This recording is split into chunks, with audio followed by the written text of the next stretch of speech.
അവന്മാരെത്തിയിട്ടുണ്ട്. നിക്കറിട്ട് നടക്കുന്ന കാലം മുതലുള്ള കമ്പനിയാണ്. പെട്ടെന്നൊരു വരവ്. ഞങ്ങളെക്കാൾ ഇളയതാ. എന്റെ ബെന്നിച്ച, ഞാനൊരു കുടുക്കി പോയി കിടക്കുക. ആള് സുന്ദരനാ. ഒന്നും ചെയ്യാതെ വെറുതെ ഒരു മൂലയ്ക്ക് ഇരുന്നാ മതി. അടി അവനവിടെ ചോദിച്ചു വാങ്ങും. ഇനി എന്താ പരിപാടി? പരിപാടിയൊക്കെ കഴിഞ്ഞില്ലേ? ഇനി സമ്മാനദാനല്ലേ?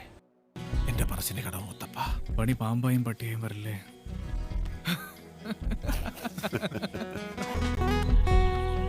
You be